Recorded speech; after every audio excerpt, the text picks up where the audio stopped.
come to play week in and week out. So I wouldn't say oh well, but I mean now we just gotta play and try to control our own destiny from here on out. What was the key for you guys really being able to sustain drives in the second half, something that you guys kind of struggled with? Well, that's one thing we emphasize on is just playing a full four-quarter game and just going out there and making sure that we don't, start off fast and start off hot and then get cold in the end of the game. So we just at practice this week we emphasize finish the game, finish practice. You finish practice, it's going to translate into the game. And so that's one thing that we made sure we did. And in the locker room at halftime we said we got 2 more quarters. We still have half a ball game, so let's just go finish and let's go play football. Are you surprised they weren't passing in the second half as much as they were down?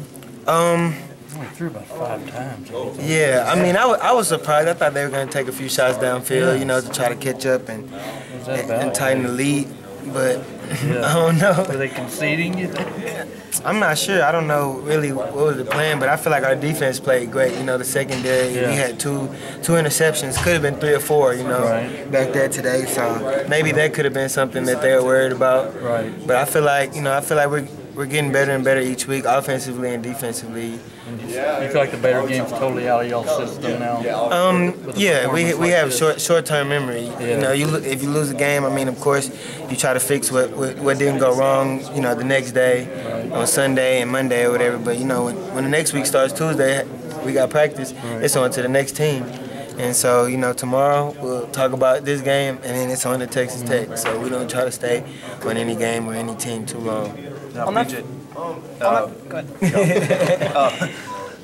200 yards as a group on the ground, 200 plus. But I think the most overlooked thing from the running backs is how well you guys have done at picking up blitzes. Because you're seeing a lot of different zone blitzes.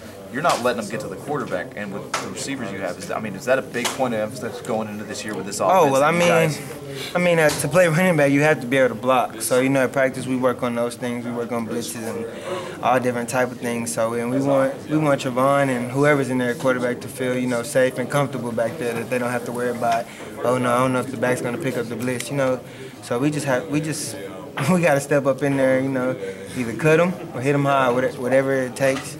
We just got to be a part of the pass protection. Were you surprised when you got to the second level on that 4th and 1 play and you went to the house? Were you kind of surprised when you got out there and there was no one around? No, I wasn't surprised, just because I saw how the defense was and I saw how they were lined up, and so once I got around the outside. So were you guys looking for a big play there, or were you guys just looking? We were looking for the first down, to be honest. Of course we needed the first down to keep the drive going, but hey, why not a touchdown? Hey, BJ, is Donald Catalon's your cousin, yes, right? that's y'all my first cousin? No, we're like third cousins, actually. And how good a player is he? I'm from Austin. We haven't seen him play. I think in high school, we're both from Houston. In high school, Donald was good, and I talked to him. I talked to him. I want to say last night, Friday night. So we talk and keep in touch, and I think he's going to be a big player. I think he's a good running back. Yeah. And he's smooth. He's a little bit taller than me. Right. Right. But I think he's going to be good. I think he has what it takes, catching the ball as well as running the football.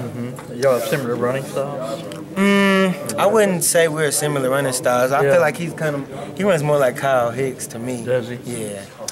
5 touchdowns in 6 quarters. When you're getting the ball and you see the opening, does the field look wide as wide as can be when you're going to the house? Yeah, the field look real wide. It's like someone came and parted the sea. But on those type of plays, you just try to go get in the end zone and just go thank your O-line.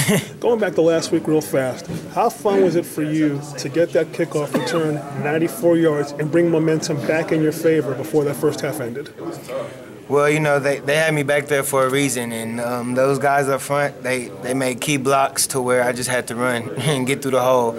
And so, but it was really exciting just to get a kickoff return and amp up the sidelines. More exciting than what you did opening day last year against LSU for 100? Well, I'm not really sure. I got to think about that one. Long-term memory, I'm sorry. Well, today you showed really good patience, I think, like when you're breaking open the run, especially that run up the right side for 35 yards. Was that a blocking thing, or did you just feel in the zone today, or were you getting good reads out there? Like, well, what was your yeah, impression? that was a good read. I mean, those were good blocks that they had. And I told those guys as soon as I came to the sideline, that was a great block, just because, of course, we needed the first down. But those guys sealed the edge and made key blocks to where I just had to make a cut and run up the sideline. So, I mean, I'm really excited for this team, and the offensive line played a great game, and they've got a lot better. It's good to be back in the 100-yard club. Yeah, that's a good feeling. Yes, sir.